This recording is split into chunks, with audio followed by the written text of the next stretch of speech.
Free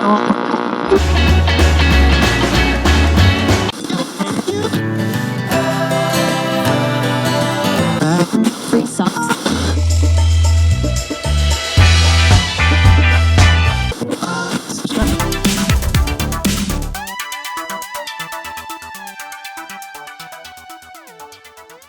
Hey there, sports fans and card enthusiasts. Welcome to my channel. I've been wanting to put together a channel on YouTube for a while now. I'm a baseball card collector I was a big collector back in the mid 80s and maybe even early 90s, and then got out of the game for many, many years. And recently, I'd say within the last 5, 6 years or so, I've gotten way back into it. Really wanting to collect a lot of vintage baseball cards.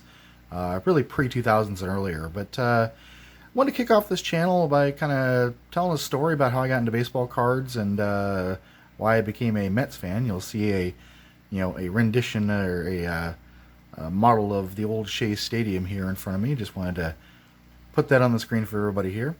But I'll go back and kind of, back to the late 70s and start there for my story. So I was a kid growing up in Missouri. I was born in the mid 70s, and by the late 70s, early 80s, I was a kid that loved baseball, and we lived in mid-state Missouri, used to go into St. Louis, where we had family there, and go to a lot of the Cardinal games at Old Busch Stadium, and really had a fun time. And, I kind of grew up a Cardinals fan, and loved to watch a lot of the Cardinals play, the early days of Keith Hernandez, watching obviously Lou Brock, Gibson, those guys, just a lot of storied baseball names there.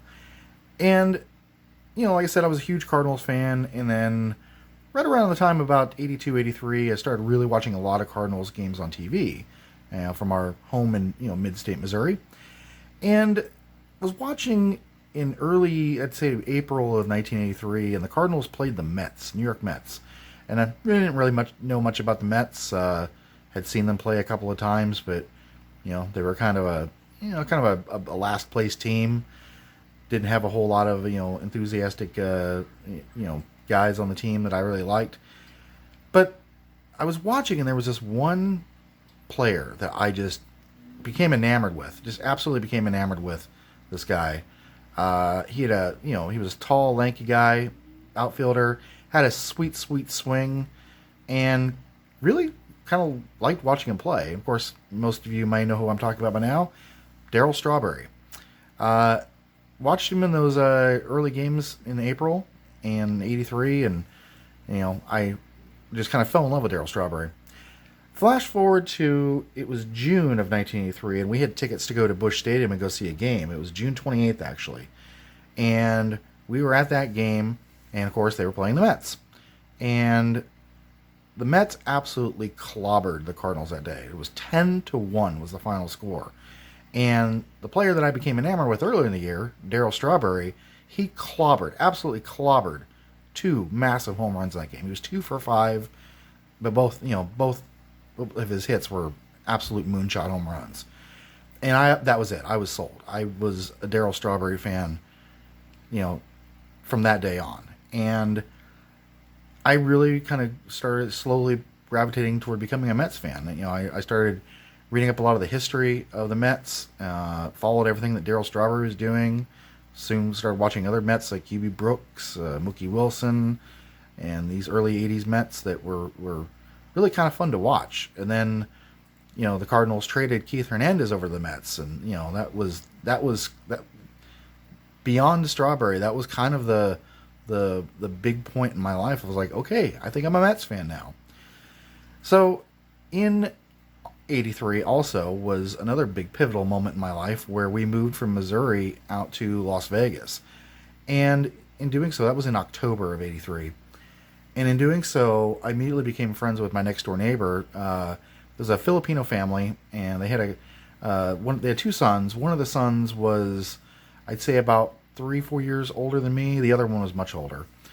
And the younger of the sons of the neighbor and I started hanging out and talking, and he had, a couple boxes of baseball cards, and he was like really into collecting baseball cards at the time.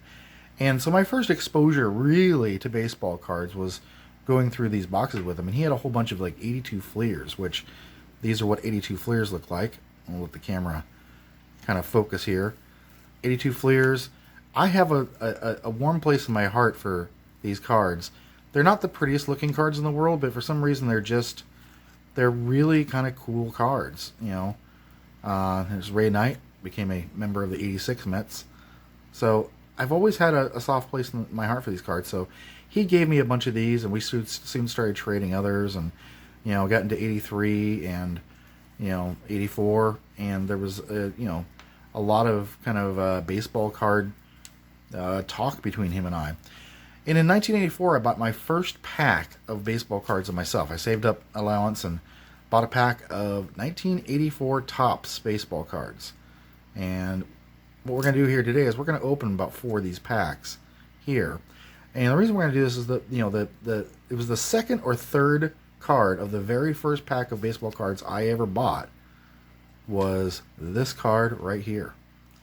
That's right, that is Darryl Strawberry's rookie card, 84 Topps.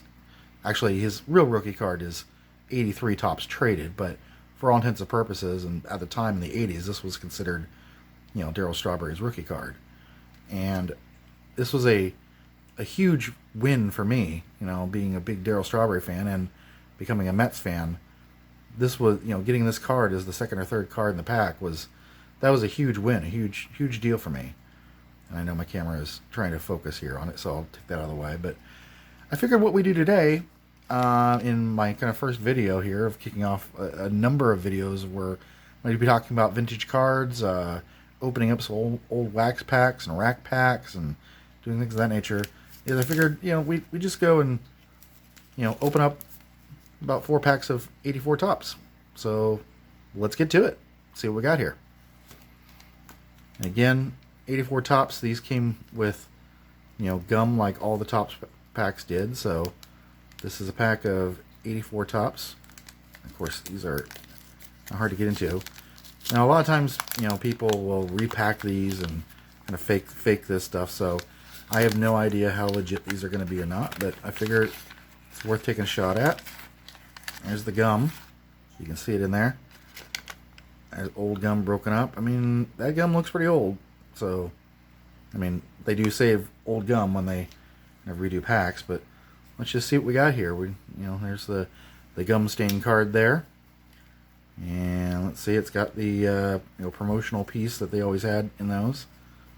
But we'll just kind of start here and these 84 Topps. There's George Wright, the Rangers. Another Rangers card. Dave Hostetler. Hey, there's Jim Palmer, Hall of Famer. Not a bad card to have. Sorry that my camera is refocusing. Let me try and fix that. There we go. And Jim Palmer. We'll set him aside. Leon Durham. Eddie Milner, the Reds. Roy Smalley.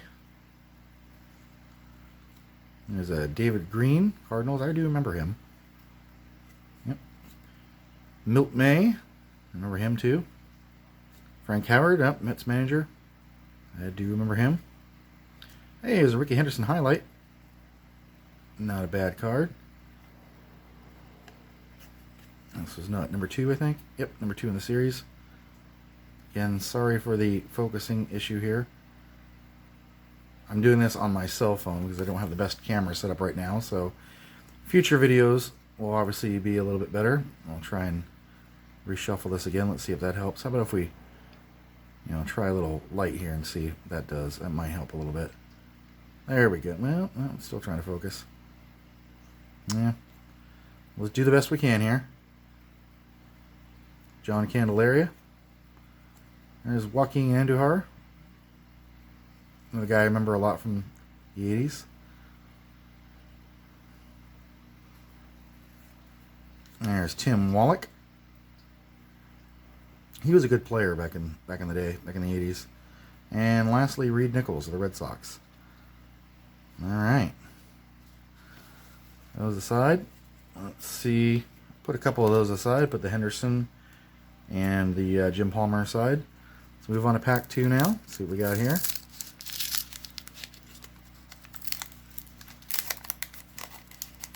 Again, using my kind of out-of-date smartphone here, but it's not that smart if it can't focus too well. But we'll see what we can do here. Right off the bat, we got a Fergie Jenkins Leaders card. And there's more gum there. Broken gum. We'll put that aside. There's the Fergie Jenkins. Alright. Carlos Diaz in the Mets. Mark Brohard. Al Williams. Oh, this focusing is really killing me. Mike Armstrong.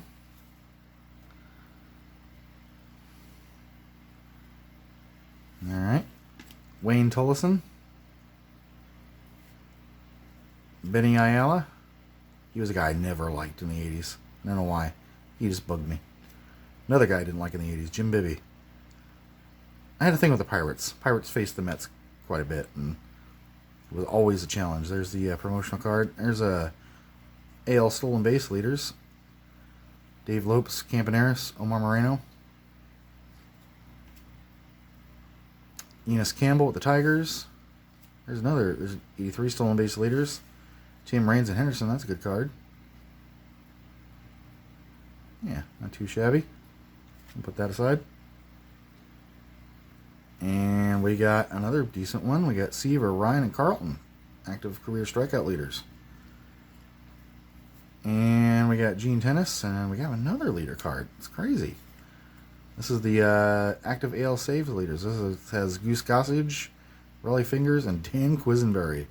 Mr. Submariner himself. And there's another card behind this. Let's see. I think there's another card behind this. Yep, there is. Gotta always be careful with these 84 or any of these 80 cards. That one might be the gum stain card, even though the gum wasn't there. Kurt Bavacqua. A little bit of a bubble on that one. Let's see if I got the back. The back of that's okay. Alright. So there's a few more. Put a few more aside. Again, nothing huge in these. Let's do pack number 3 of 4 here. And again, I apologize for the weird focus. I will try and figure that out before the next video that I do. Although we'll see how far I get with that. I know I need a whole camera setup. It's just awfully expensive for me to do, and trying to figure out stuff out around it. Wow, this one really got the gum stain on the back, although the gum was in the front. That is some old gum. For anybody that asks, no, I'm not going to eat that right now. So, alright, looks like the gum got both sides of these. But let's see what we got here. Alright, we got a Mike Smithson. Alright, Jim Dwyer. Pat Putnam. There's a name I don't remember. Pat Putnam. Mariners. I live out on the West Coast now, so I lived in Seattle for several years. And my family, my wife's family, they're huge Mariners fans. So I usually set aside anything that we pull from the Mariners for my father-in-law, who's a gigantic Mariners fan. Ken Landreau. There's Steve Boros. I remember him. He was a weird guy. Ed Jurak. I vaguely remember that name. Here we go. The Todd Cruz. I know that one got some gum stain issue in the back. There's our promotional card. Floyd Rafer. There's another one from the I don't remember department. Those are the Cardinals, though. I should remember him. Floyd Rafer. And it looks like he in a lot of minor league. And maybe he wasn't up for very long. There's a Hall of Famer. Joe Morgan. I always like that card, too. It's just a nice card. But we'll set Joe aside. Here's a Cardinal I remember. Darrell Porter. He was a hard-nosed player. Loved the way he played. Another guy I never liked. Bo Diaz. Yeah, never liked him. Hulking guy. Jerry Royster. I did like him. Jerry, he was a good, solid infielder. Always hated the Braves, but I always liked Jerry Royster. And Matt Young, another one for my father-in-law, Mariners fan. All right. Looks like the focusing issues were a little bit better that time. Again, apologies. We'll see what we got here with our last pack of 1984. And here we go. And I'll be doing a lot more videos where I may be opening, a lot more packs than this at once, or maybe in a full case or half case of cards. I have a bunch of stuff kind of stocked up for some more videos like this, including some baseball card mystery packs. I bought a Golden Lion box I still haven't opened yet, so there's a lot more videos to come. I'll put those out over the coming weeks. There's some more gum. And alright, our last pack, 84 Topps. Any chance we pull the strawberry? We shall see. Alright. Starting off with the Pirates leaders. Bill Madlock. I loved Bill Madlock. Loved the way he played. Rick Rhoden I was kind of indifferent to, but Bill Madlock, great player. So Pirates leaders. Here we go. Jerry Mumphrey. I always mess his name up. I always want to say Humphrey, but that's not it. Jerry Mumphrey with the Astros. There's a checklist. Alright. Mark Hill. Vaguely remember him. Juan Bernguer. I'm not sure if I said that name right. Juan Bernguer. Yep. George Hendrick All-Star card. I loved him as a Cardinal. Mike Ramsey, another Cardinal. It's funny that we're mentioning the Cardinals. We're getting a lot of Cardinals in these 84 packs. So there's the promotional card. John Henry Johnson. Sounds like a president's name. But John Henry Johnson with the Red Sox. Tom Niedenfuer. Yeah, I remember him. Yeah, good player. Lloyd Mosby, All-Star card. Good player. Charlie Puleo, the Reds. Ron Oster, the Reds. Gorman Thomas, he was another great, gritty player. Could have been a Hall of Famer. He had a great career. A lot of home runs in the late 70s, early 80s. They got 45 home runs in 79. Just insane. 38, 39, and 82. Great player. And Doug Sisk was a Mets fan. I know about all of the Mets. So there you go, folks. That's 4 packs of 84 Topps. No Darryl Strawberry rookie like I did in my very first pack ever, but some decent cards. Again, pulled Joe Morgan, pulled some good leaders cards. Got a Nolan Ryan on the leader card there. Tim Raines, a lot of Hall of Famers in the leaders cards and highlight cards, and Jim Palmer. Not too bad. All right, folks, that'll do it for today. Please like and subscribe.